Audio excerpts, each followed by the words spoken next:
In the course of my work, I encountered a briefer of Lyndon Johnson over the course of his tenure. He used to say to Johnson, "Why are we here? Why are we doing this? Why are we in this war, you risking and using all of our blood and treasure? For what, Mr. President, is the reason? Why are we here?" He used to say that almost every briefing session. And Johnson used to ignore the question. Finally, one time it got to be too much. And he pounded the table and he said, "John, I can't get out of this war. My friends are making too much money." I'm Gary Null, and this is the Progressive Commentary Hour. Today, the conspiracy to assassinate Dr. Martin Luther King, Jr. My guest is William Pepper. He's a New York City attorney best known for representing Martin Luther King, Jr.'s accused assassin, James Earl Ray. Mr. Pepper was the Citizens Chairman of the Robert Kennedy's run for the Senate in Westchester County and was also a counsel for Robert Kennedy's assassin Sirhan, arguing that there was a second shooter. He has advanced degrees from Columbia University, a doctorate in education from the University of Massachusetts, and a J.D. from Boston College. Before we go into specifics behind the assassination of Martin Luther King as a government-backed operation, I feel that we need to first establish a reasonable motive for certain government agencies or the government itself or individuals to kill King. 9 months before his assassination, Dr. King gave his famous Riverside Church speech, which you attended. You had also communicated with Dr. King shortly before that speech regarding American war crimes in Vietnam, which disturbed him greatly. Now, that speech shifted much of Dr. King's persona as a leader of civil rights towards that of a prophetic visionary speaking for broad systemic change in U.S. government policy and society that addressed other injustices, including the anti-Vietnam War effort and economic forces that were contributing to America's poverty crisis. He was also in the midst of creating a poor people's campaign to demand economic justice for the poor. So when we look at the changes in Dr. King's targets for nonviolent protest, who would have been the leaders, the government agencies, and other influential powers that would have felt so threatened and had such a strong motive for having King assassinated? So take your time and go through each of these possible entities with the rationale for suspecting them. There were really two principal reasons why Martin King had to be assassinated. If an individual could not be contained, controlled, manipulated, or co-opted in terms of the forces that rule the society, political assassination is the last resort, and that's what they do. That has not been the fate of many dissenters in our history and the history of other nations. With respect to your query, which is right on point, there were two basic reasons. One, Martin had come to be totally convinced that the war in Vietnam was not only immoral, great war crimes being perpetrated by his government on an ancient people who were being slaughtered, and their millions, by the way. When I was there, I was a journalist in Vietnam, and when I was there, the photographs that I took out in the country showed massive war crimes, burning of children and women and old people who were basically the remaining residents of the villages. Indiscriminate slaughter is what took place. When I showed Martin those photographs from my files, Beyond the Ramparts piece, he literally wept in my presence. He couldn't believe it. He couldn't believe that his government was doing this thing to these ancient and beautiful people. And for what reason? There was no rationale. So the war in Vietnam was a major reason for him being executed because it was in his position was mobilizing people against the war, which meant it was going to affect the bottom line of major corporations who were benefiting from the war. In the course of my work, I encountered an individual who, I regret to say, was involved in the assassination of Martin King on the military side, but he also had a CIA primary attachment, and he was a briefer of Lyndon Johnson over the course of his tenure.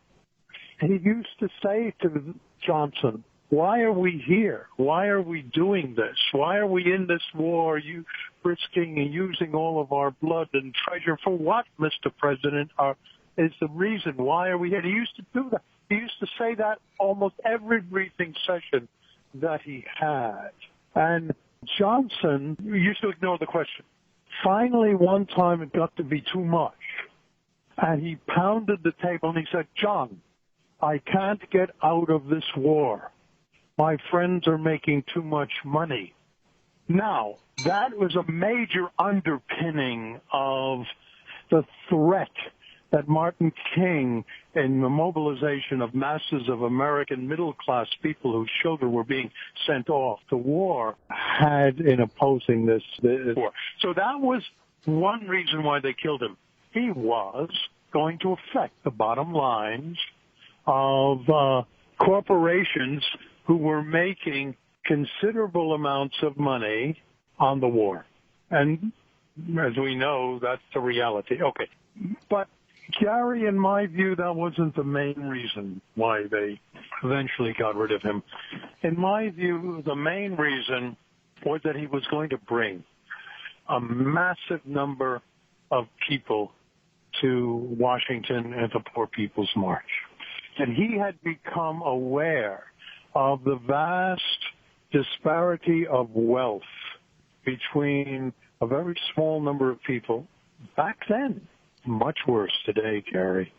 But back then, he had become aware of the deprivation of the necessary resources of life that Mr. Roosevelt desperately wanted to be in a second Bill of Rights, which, as you may know, he called for at the end of his last State of the Union address. And he saw no possibility of this happening inside the structure. So he was going to bring these masses of people to Washington. They were not going to demonstrate. They were not going to march. Marchers come and go. They were going to stay camped in the shadow of the Washington Memorial. They were going to visit congressmen and senators. They were going to try to have put back into the budget those social cuts and programs which are ever more being cut today. But back then, he saw as essential to economic sort of like liberty and social justice for people. And he was going to bring that mass there, and they were going to remain there until those cuts happened. Now, Gary, the Army knew that wasn't going to happen. The powers, the forces that ruled the society knew there was no way that was going to happen. Guns and butters were going to come out on the side of guns every time. And the only way to stop that movement of people into Washington with the full knowledge that the two roads to power are money and numbers was to get rid of Martin King, because the Army realized that when they were frustrated, these encamped Americans were frustrated, they would likely turn into a revolutionary force. Remember, Gary, 100 cities burned that year in America. In a movement, it was about to happen. There was this great fear in America that these masses in America coming to Washington would take over the Capitol, and there would be a revolution here. Now, the way to stop it was to kill the man who was going to bring them, Martin King. So those are the two reasons, and I think the second one was the most important because they saw it as aborting a revolution. They didn't have the troops to put it down. Westmoreland wanted 200,000 more. They didn't have those. They didn't have the troops. to put down the revolution. Now, would the soldiers, even the ones they had, have used their weapons against these masses of demonstrators, the way MacArthur's people did against the veterans of the First World War? Highly unlikely. Why has Homeland Security, Gary, budgeted and purchased $1 billion worth of hollow point bullets? What purpose would they have in purchasing that kind of weaponry? Is that going to be used against immigrants? No. There is this fear today rising across the country that eventually this mass will come to Washington and will lead the revolution that Martin King envisioned back in 1968, which they aborted at that point in time. I appreciate that overview. That certainly gives us a better understanding of motivation. I'm going to read this very short piece now from Chris Hedges from Truthdig, because I feel it's relevant to understanding motive then, motive now. It hasn't changed. Quote, "A small, secret surveillance committee of goons and thugs hiding behind the mask of patriotism was established in 1908 in Washington, D.C. The group was led from 1924 until 1972 by J. Edgar Hoover, and during his reign it became known as the Federal Bureau of Investigation. FBI agents spied upon and infiltrated labor unions, political parties, radical groups, especially those led by African Americans, anti-war groups, and the civil rights movement in order to discredit anyone, including politicians such as Henry Wallace, who questioned the power of the state and big business. Agents burglarized homes and offices, illegally opened mail, and planted unlawful wiretaps. Bureau leaders created blacklists. They destroyed careers and sometimes lives. They demanded loyalty oaths. By the time they were done, our progressive and radical movements, which had given us the middle class and opened up our political system, were dead. And while the FBI was targeting internal dissenters, our foreign intelligence operatives were overthrowing regimes, bankrolling some of the most vicious dictators on the planet, and carrying out assassinations in numerous countries. Throughout American history, intelligence services often did little more than advance and protect corporate profits and solidify state repression and imperialist expansion. War for big business has always been very lucrative and used as an excuse to curtail basic liberties and crush popular movements. We would go on to produce more than 70,000 nuclear bombs or warheads at a cost of $5.5 trillion. You've hit it. Where they cannot control an individual, and the individual becomes powerful to an extent that he is a serious threat to the existing order. It is at that point, and there have been many of these people at various levels of government throughout the country, many more than we know about, who have had to be taken out because they couldn't be controlled. They will be eliminated. That is what political assassination is all about, and that is how it rules. The danger, Gary, is that mainstream media, and now the left liberal media, will not deal with this, will not bring it forward, will not reveal this. And that's why people like you, and you're virtually alone, in my view. That's why you have my admiration. You're virtually alone because you methodically, carefully look at these issues and are not afraid to raise them and have them discussed. But, Gary, you're, I think, an increasingly substantial voice. Mr. Jefferson once was asked, do you want a democratic government, an elected representative, or do you want a free press, an independent press? And Jefferson, without hesitation, said, independent press. Free press, because the people must know. Well, the American people don't know. They're dumbed down about everything that you focus on. Everything you focus on in terms of nutrition and health. I mean, in a sense, when you look at what McDonald's is selling and what the people of this country are taking into their bodies. Appreciate those comments. Now we're going to go to a part of the story that many people are unaware of. The King family filed a wrongful death lawsuit against Lloyd Jowers, along with what was phrased unknown co-conspirators. Tell us who Lloyd Jowers, Jowers, was, and how was it that he became identified as the possible killer?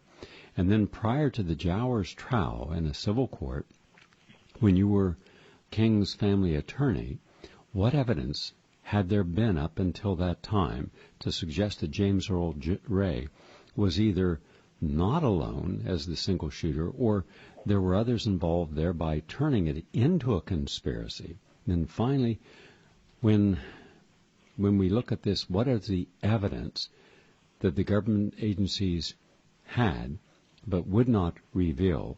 Take us on these, because we're going to go further after this into prior to the emergence of Jowers and his confession, what was the official ruling of the House Select Committee on Assassinations about King's murder, and where there were any peculiarities or suspicious developments in how the committee conducted its investigations.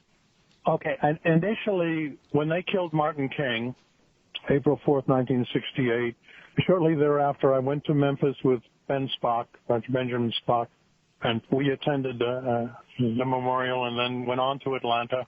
And 9 years later, Abernathy said to me, look, I have some questions. I'd like you to come to the prison, interview James Earl Ray, and interrogate him in front of me. And I said, what, you gone around the bend? We all thought Ray was guilty. It took me 6 months, and I dug into everything. We went to the prison August of 78, spent 5 hours interrogating Ray, came away with total conviction, all of us in that room, Abernathy, myself, Reverend Lawson. I had a body language psychiatrist, Howard Behrens from Harvard, who came and just watched James as I put him under this enormous stress. All came out of this saying, look, this guy definitely didn't kill King. We don't know what role he might have played, but he definitely was not the shooter. And that became evident to everyone in that room. Okay. James kept asking me to represent him over a period of years as I went to see him and get more and more information. Went into Memphis. He raised so many questions. I went to Memphis. I kept going back and forth. I was becoming increasingly convinced that there was a much wider net here in terms of conspiracy. Eventually, I became totally convinced in 1988, 10 years later, that Ray was not the shooter and was not knowingly involved, that he was the classic patsy, escaped con. We now know, it's coming out in my third book, the details of how his escape from the prison was manipulated, was organized, how the warden was paid off, how the whole thing happened. We have now the details. Who carried the money, how much money, and where the money came from. Where do you think the money came from? Money came from Clyde Tolson. You know who Tolson was? He was Hoover's man who used to deal with the Dixie Mafia and others in the South that caused these kinds of things to happen. Tolson gave the money to the man who took it to the ward. Ray's whole escape was organized. Anyway, became convinced he was an unknowing patsy. I finally agreed to represent him in 88. We went to the Sixth Circuit Court of Appeals. We lost. We went to the Supreme Court, and we were denied cert, and there was James. Then we forced a television trial that went on for about 10 days. HBO and Thames Television in London, that Thatcher eventually wiped out, produced a 4-hour documentary, and Ray was found by an independent jury from across the country. A federal judge, former federal judge, found not guilty after 7 hours of deliberation. He was found not guilty. And we had a fraction of the evidence that has emerged since 1993. That opened the floodgates, and here come witnesses and evidence, and of course that led to the first book, Orders to Kill, now the second book in 2003, Act of State. So James, there's no question James was a patsy. He was used and set up. He was nowhere near the scene at the time of the shooting. That all came down. Okay, eventually the only way we could try to get this truth out was a civil case. And the King family agreed with me, and I represented them, and we filed the case you just mentioned against Lloyd Jowers and others. We tried that case, Gary, for over 30 days with 70 witnesses. There's a transcript that exists. It's a formal civil trial in the city of Memphis. Most Americans don't even know that it existed. The mainstream media who came in to hear Mrs. King testify, or Dexter King, Andrew Young, would leave the room when the real heavy evidence started being put forward that showed how Martin was killed and why he was killed. It took that jury 59 minutes to come back and to find Lloyd Jowers liable as a minority, very small percentage of responsibility, with the major responsibility being on governmental officials, the United States government, state, Tennessee, and city of Memphis. That was the ruling of that jury. And they heard all of the evidence, which is powerful evidence in terms of how King was killed and who killed him. Jowers was not the shooter. He was out there in the bushes. He did conspire. He was a part of the group. He did take the gun from the shooter and run inside the back door of his cafe on the ground floor of the rooming house. And he was seen breaking it down by a mistress of his who was trying to check on him, thinking he was fooling around out in the back. And as he broke it down, he said, "Now, you would never do anything to hurt me, would you?" And she said, "No, Lloyd, of course I wouldn't do that." And because this gun was still smoking when he carried it into the kitchen. So he was very much involved in this, but he was not the shooter. So that case went forward. But people don't know what the result was. People don't know how it happened or any of that evidence because the mainstream media suppressed it. They did not appear. And I've had people, major people in media in this country say to me, "Bill, we just can't go there with you because it's not worth our jobs." So I'm covering the civil trial, which in active state, I went through the testimony of the witnesses in summary fashion. But people don't know about it, Gary. In fairness to the issue and acknowledging the significance of the research that you have done, which has stood the test of time and was completed in a court 2 times, one in an official court, one in a court of professionals and juries that found there was a conspiracy. I need you to take us. It doesn't matter how long it takes. We will take you into the next hour if needed. I need for this audience to hear, step by step, the orchestration of this conspiracy, the evidence of who was involved, and each step of what occurred. Please share that with us now. Take your time. James Earl Ray his escape from prison was organized in 1967, a year before the assassination. He was put out there, and then he was controlled by a handler whom he called Raoul, and they all laughed and said, "Oh, he made this up."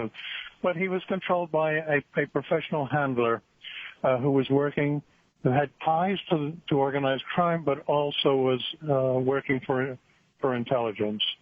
Raoul was Portuguese. He had been involved in Portuguese operations in Africa.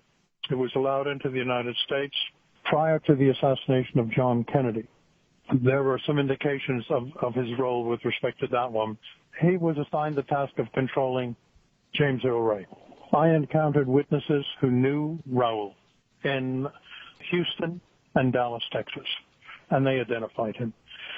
He was very close to Jack Ruby, which is an interesting connection as well, and was identified by women who worked for Ruby.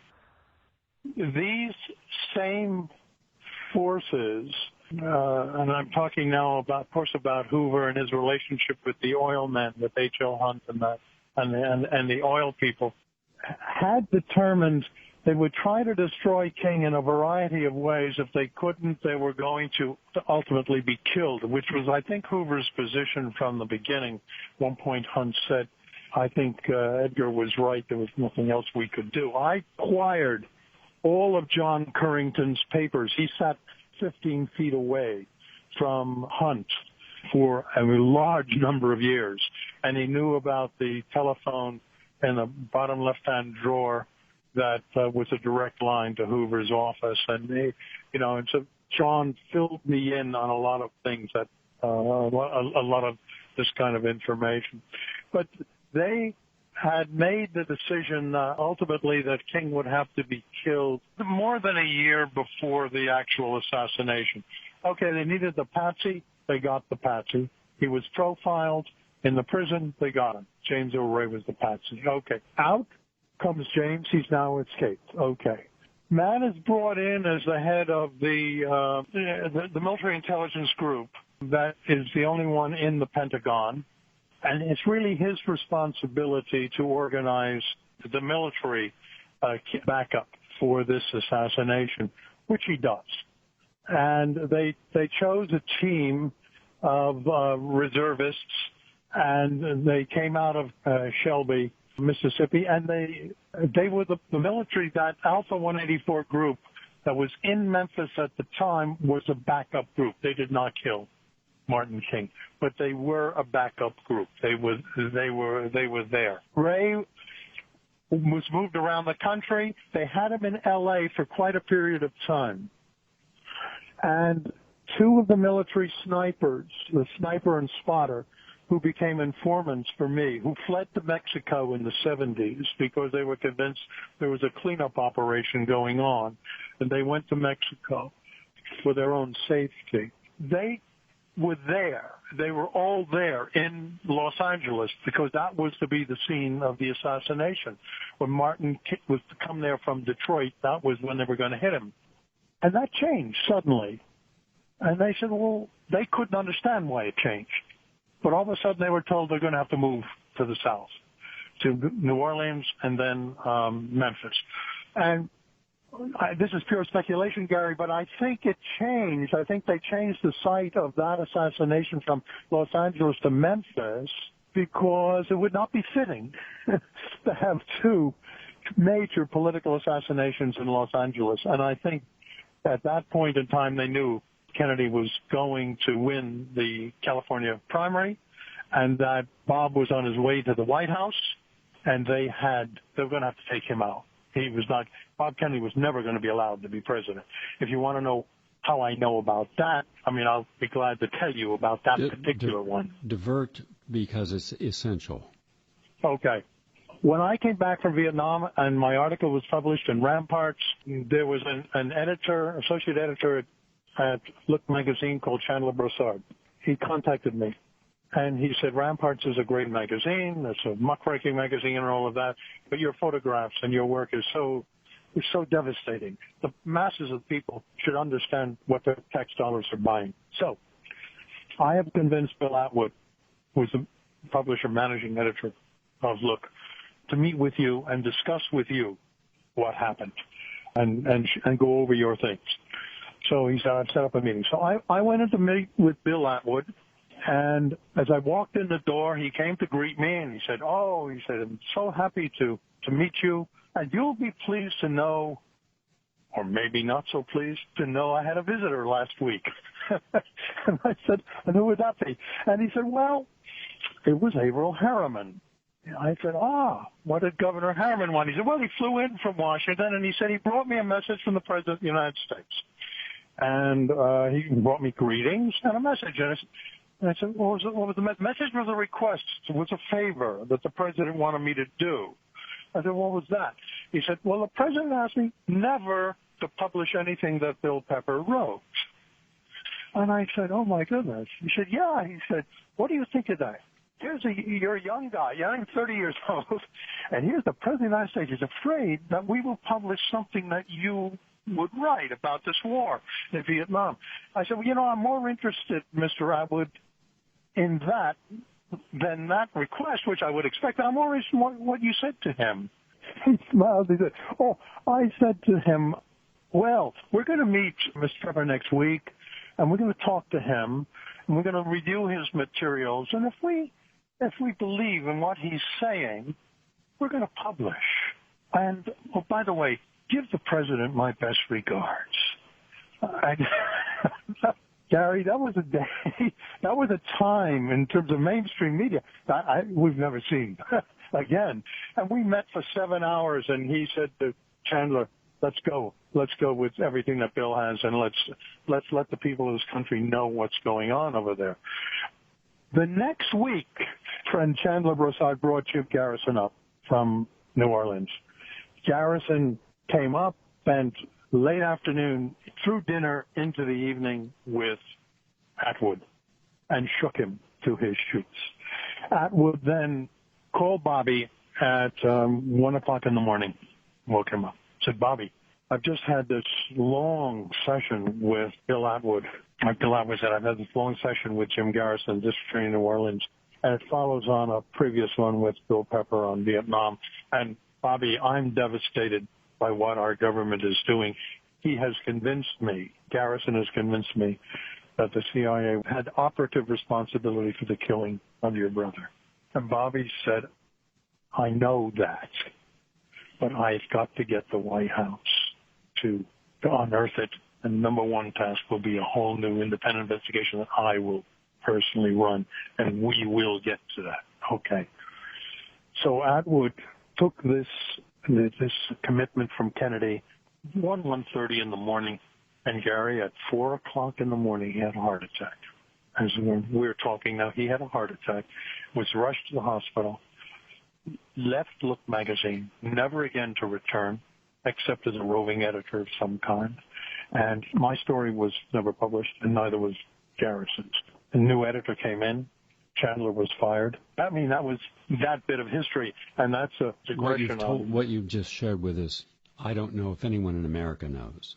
This is really a revelation, and it does set the stage for understanding that association. So thank you for taking that sidebar issue with us. Now, let us go back to the main issue and follow your progress. When I began with Representative James in 1988, and then I went on and we did the television trial in 93, and then witnesses started coming forward. Witnesses came forward who knew Raoul, very clear he was a government, and there became no question in my mind that this was a real operation. They moved the assassination to Memphis because Holloman became director of police and fire. He had been for a number of years in administrative control of Hoover's office in Washington. He was a totally trusted FBI guy who came into Memphis, was brought into Memphis conveniently at that point in time. And they moved James around, and eventually, of course, they had him go into Birmingham and to buy a weapon, the weapon which was not the murder gun, but it was the Remington. And they had him bring the weapon up into outside of Memphis, where he turned it over to Raoul the night before the killing. Then he was instructed to go and rent a room, and which he did in the rooming house.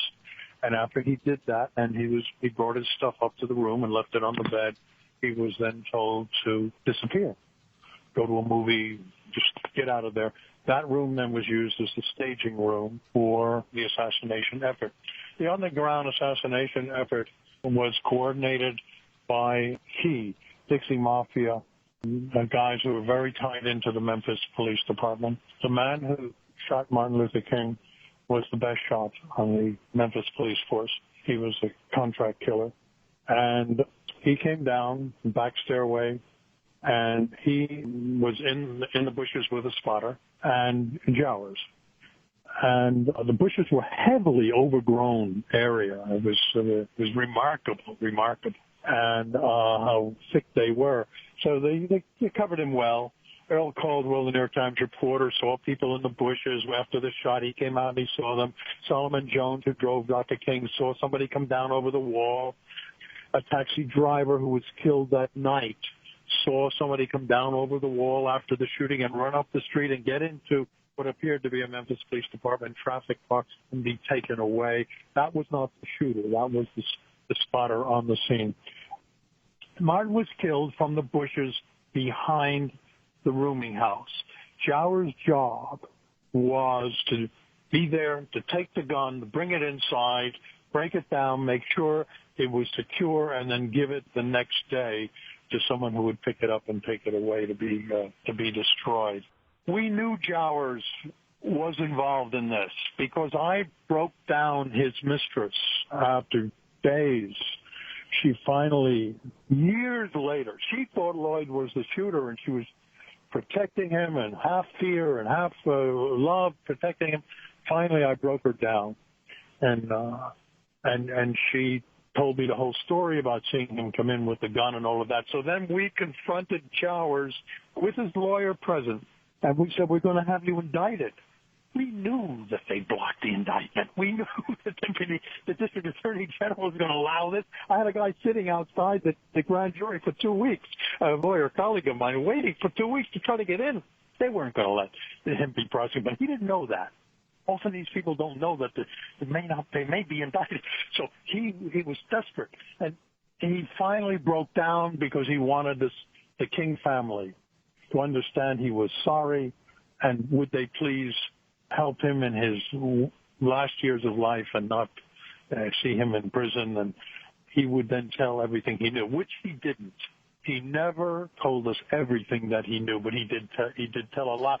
He told us that, yes, he's out there with the shooter, that he took the gun from the shooter. Yes, that Martin King was killed with one shot. Yes, he took $100,000 for his collaboration and a forgiveness of all of his gambling debts with Frank Liberto, who was one of Marcello's lieutenants in Memphis. And yes, he had that kind of full involvement, and he used that money, by the way, to buy a taxi cab company after the assassination. So he admitted all of that. He lied about who the shooter was.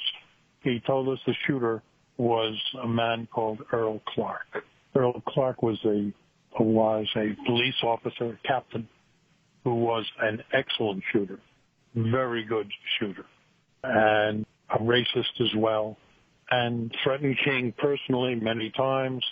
And so he was there as a spotter, but he was not the shooter. And he named Clark because Clark had died, and he did not name the real shooter. Now let us continue with what is important for all of us. Who was the shooter? Then we will see the subsequent cover-up, everything that was done to try to diminish any witnesses that could have been used, as it was done with the John F. Kennedy assassination, to have blown the cover on everyone. Please continue with your discussion. All right. We unearthed from Jowers basically the existence of this conspiracy that has not been dealt with at all by the media. My own work cost me about $1 million over the course of 25 years of work.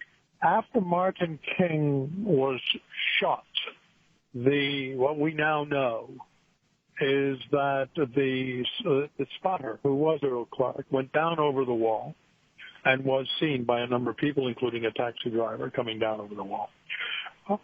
James O'Reilly was nowhere in the area.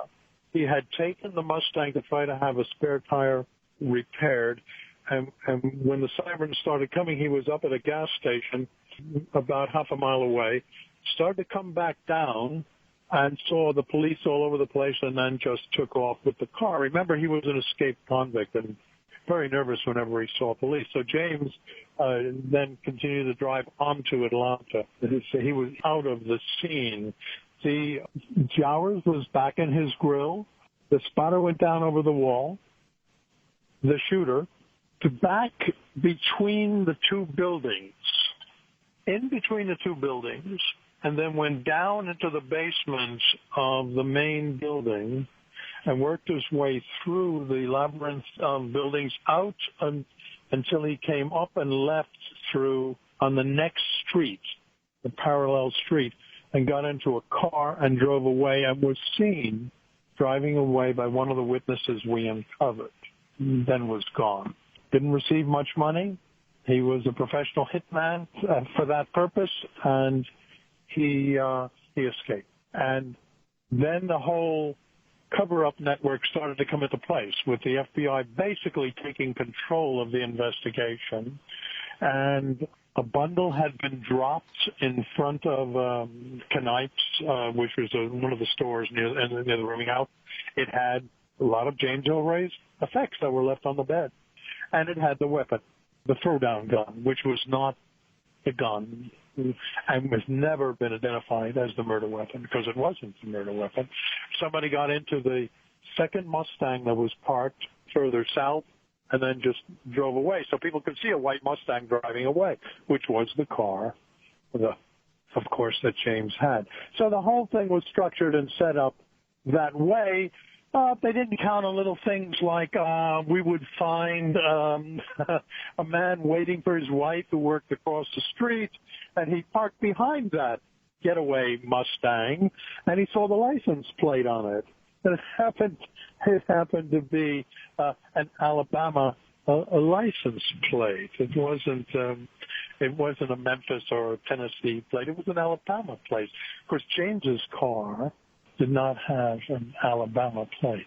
So, I mean, the little things like that they simply couldn't control. Then Jowers was locked up. He had his money. He bought his cab company, and he thought he was safe until we started to unravel this and tale. Then we forced him into meetings with his lawyer present, and he finally broke down because he didn't want to be indicted. But he was the target of the lawsuit. In order for us to bring out the evidence we had, we brought a civil action, and the case against Jowers was the purpose for doing that.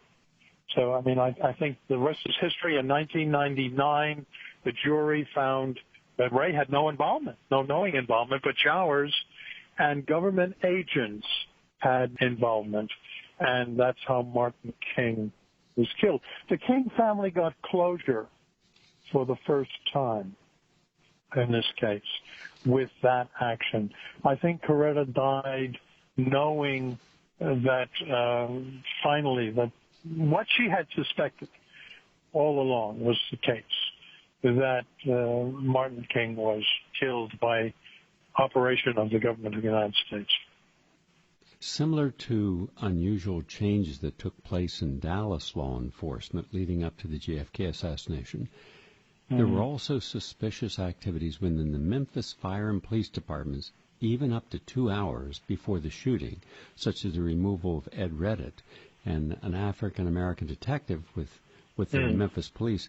First, how did the Memphis Police Department contribute, in your view, to King's assassination? And second, how is it explained that King did not have a special bodyguard during this trip to Memphis as he had on previous trips? And finally, did organized crime or the mob play a role in conjunction with the Memphis police? Yeah, those are all very good questions, Gary.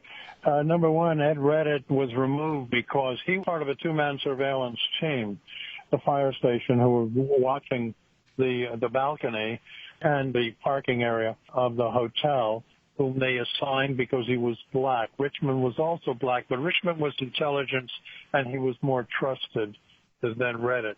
So Redditt had to be removed. Two black firemen also were assigned elsewhere on that day because they might see something or heard something and so they were assigned elsewhere. So those guys were removed. There were two military photographers on the roof of the fire station. They were put there by the captain. When they showed credentials, they said they simply wanted to photograph things.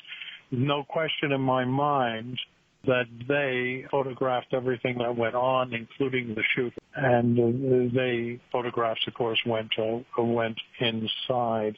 The fire station was strategically diagonally located. Willie B. Richmond kept notes on everything he saw. And that's how I came to learn that Billy Kyles was a liar. That Reverend Billy Kyles, was never inside the room with Martin King a half hour before the shooting, as he has always maintained, but that, in fact, he went and knocked on the door to try to get Dr. King out onto the balcony at about 10 minutes to 6. They were going to have dinner at Kyle's home. He knocked on the door, the note showed, and Richmond testified at trial that somebody came to the door for a brief time, spoke to him for 10, 15 seconds, closed the door, went back inside, and Kyles then walked down the balcony, north on the balcony, about 100 feet from room 306. When Martin came out onto the balcony, I always thought it was strange that Kyles never came over to stand alongside him, because that's what he would have done. It's an ideal photo op and all the rest of that, but he didn't. He stayed far away down the balcony. I always thought that was strange until I really had a chance to go through Richmond's notes and show that he was lying. He was never in the room, and therefore a whole range of suspicion about exactly what he knew was going to take place, was raised. Martin, with this stage set, now understand this very carefully, within 15 minutes of the killing, or 20 minutes of the killing, to the last minute, Martin comes out on the balcony. Abernathy does not come out with him. He starts out, they said, "Oh, Martin, I forgot. I got to put some aftershave on." He goes back inside. Martin's out there standing alone. And then that's when, of course, within a very short period of time when he was hit. Tell us more about the shooter. What were you able to determine about the hit? You called the person a hitman. I know that he's a deadly shooter. I know that he's a racist. I know that he was a contract killer. I want to, my final research on this third book, Gary, if you don't mind. Okay, that's not a problem. Let's go back then. There were a lot of testimonies presented by local Memphis residents and others who gave witness to the shots having come from a plot of bushes and not from the building across from the Lorraine Hotel balcony where King stood when he was shot. There were also photos of people pointing in a direction away from the building. Well, it was supposedly a .30-06 Remington rifle, and the reasons why this was not the weapon King was shot with. Yeah, they could never match the fragments of the bullet to the throw-down gun. I'd like to focus on some of the government agency involvement behind the King assassination conspiracy. We had the names of the reserve unit that was put together, and Hill was on that list. And so we sent him, tried to get to Hill, and Hill was eventually killed. He was killed allegedly by his wife, but it was a .357 Magnum with 5 bullets in the center of the chest, and that's too big a gun for that little woman to have had. So we think Hill was killed. Hill had a problem of drinking. He started talking, and that was the end of the story for Hill, so far as I'm concerned. The unit was chosen by the head of the military intelligence group in the Pentagon at the time was John Downey. That John Downey is a very mixed bag as far as I'm concerned, because he's the man I just mentioned to you earlier was briefing Lyndon Johnson and was so upset about the war in Vietnam. When Johnson came out with that story about, "My friends are making too much money, John, I can't get out of this war," John went home that afternoon and told his wife, "Pack your bags, we're going to Canada." And this was in '66, and he was gone. And his daughter told me Johnson would call the house every once in a while, and they would things on special assignment and so forth. And they discovered that he was just gone. And he was so fed up, so disgusted with that war that he wasn't going to cooperate anymore. So, and I think he was a patriot in that sense. Then he came back. I believe he honestly believed when he took over the 902nd Military Intelligence Group in the Pentagon, agreed to take it over, and agreed to run the assassination operation against Martin King, which involved putting together the military units, the Alpha 184 team, and all of that. I think he believed, this Pennsylvania guy believed that King was a threat to the country, and that was his assassination was justified. I believe that he believed that. He was the one that put together the Alpha 184 team. They were there. They were a backup team. There were 2 snipers and 2 spotters. They were not used. When the civilian shooter carried out the shot, King went down, they were told to disengage immediately and leave the scene, which they did. But the Army, that was the Army involvement. He also coordinated the photographers on the roof. He had the photographers on the roof, so they had a photograph of everything that was going on there. The FBI took control of the investigation on the ground, and basically with the cooperation of cooperating Memphis police officials carried out that investigation. The forerunning operation leading up to this was put together by key Dixie Mafia operatives with money provided from Hoover's FBI through Tolson.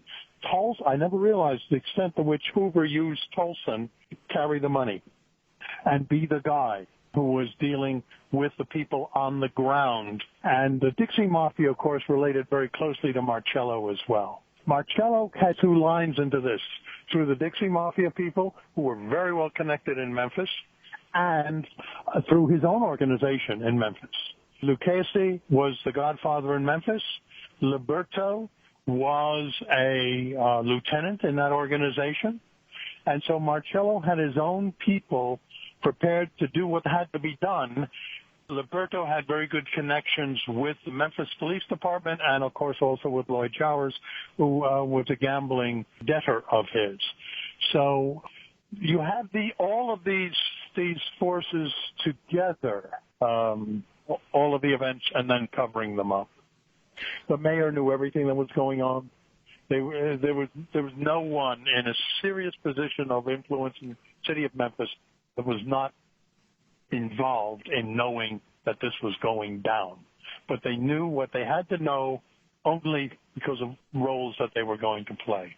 The next morning, the police called on the Public Works Department to send a team into South Main Street and go behind the rooming house and totally sanitize the entire crime scene, which is, of course, what they did. Cut down all the bushes, did all of that sort of stuff. At the conclusion of the trial, the jury found Lloyd Jowers and government agencies guilty of an actual conspiracy to harm Dr. King. However, this has not changed the official record that continues to hold to a lone shooter theory of James Earl Ray murder. Although this is not a high federal court, it was a court nevertheless, and it is more than anything that has been accomplished to prove there was a conspiracy behind the murder of JFK or his brother Bobby. I want to read an article that I believe is relevant to all this, and then you'll have your opportunity for closing statements. It is called The Psychology of Being a Non-Conspiracy Theorist. Since they themselves refuse to look at the evidence, they put their faith in the government and in the mass corporate establishment to safely guide them in their reality. Of wrongdoing at the highest levels of government, someone would speak out every time and everyone would know it. They ignore that state secrets are the norm and government operations are conducted in secret. They ignore the consequences each individual at the government and military level faces for blowing the whistle. Despite these consequences, many individuals at government level still risk it all and do blow the whistle on government. Despite all this, the idea of maintaining state secrecy is a myth to non-conspiracy theorists. The idea that government would do something immoral, nefarious, or criminal is a fiction as well as the non-conspiracy theorist. In conclusion, the history of war, corruption, tyranny, fascism is incidental, coincidental, insignificant, and irrelevant to the non-conspiracy theorist. None of these should be used to gauge the events of our time, since history is a thing of the past. Non-conspiracy theorists choose not to connect the historical dots. According to them, there is nothing to learn from the history of tyranny and totalitarianism.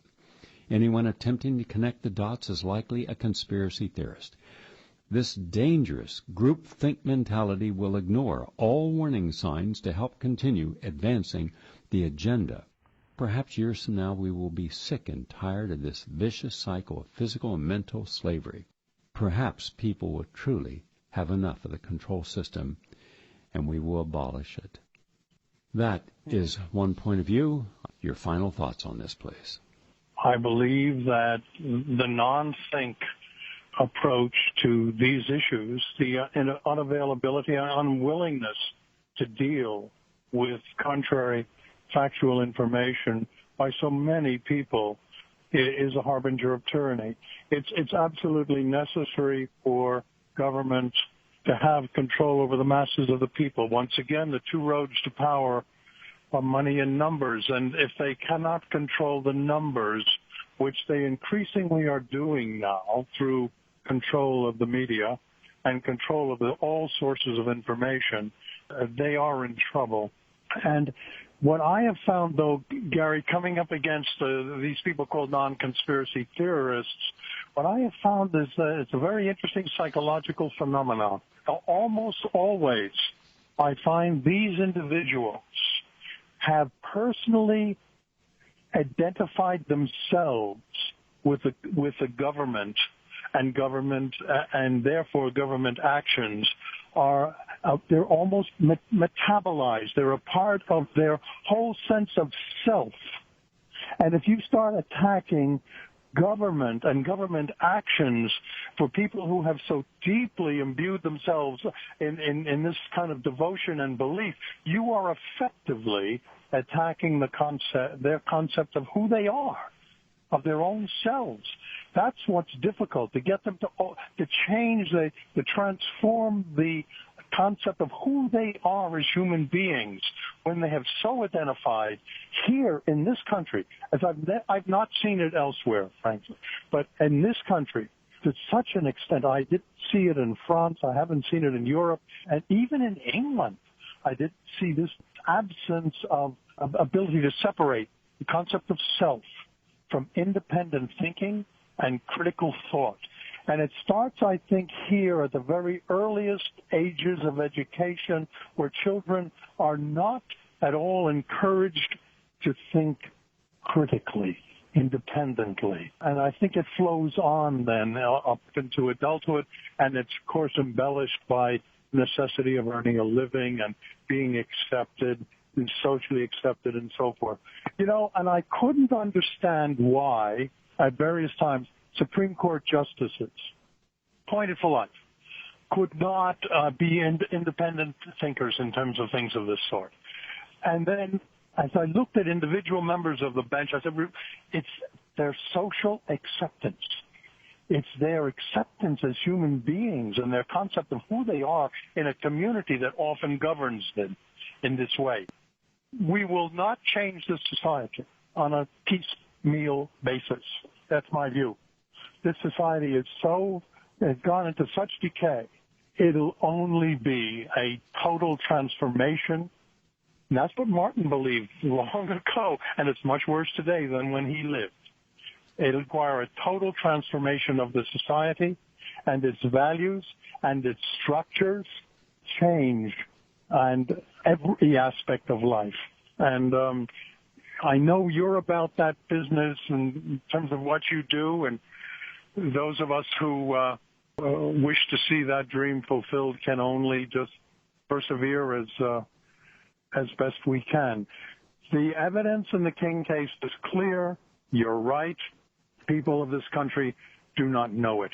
But I will tell you something else. The evidence in the assassination of Bob Kennedy and the Sirhan case, which we are fighting now for many years. I've been on that case now for 6 years in the courts in California, is stronger. The evidence of Sirhan's innocence and his use by powerful forces is stronger than it was in the King case.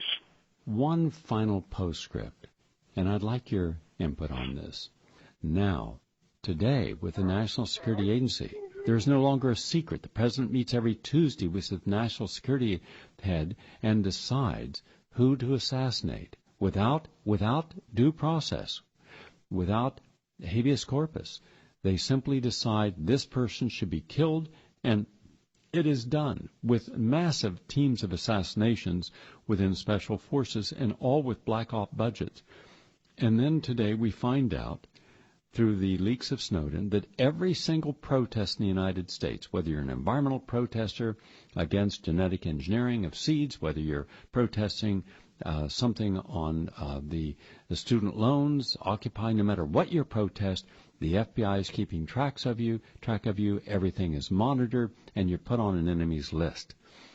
what would be the likely outcome today? The irony of this, where Martin Luther King leads a movement against the wealthy and the power and corruption that they maintain and the inequality they have created, the home foreclosures, the derivatives market, the gaming, the LIBOR interest rates, the derivative markets, the buying of politicians, and he were to lead a march today to try to challenge all of this.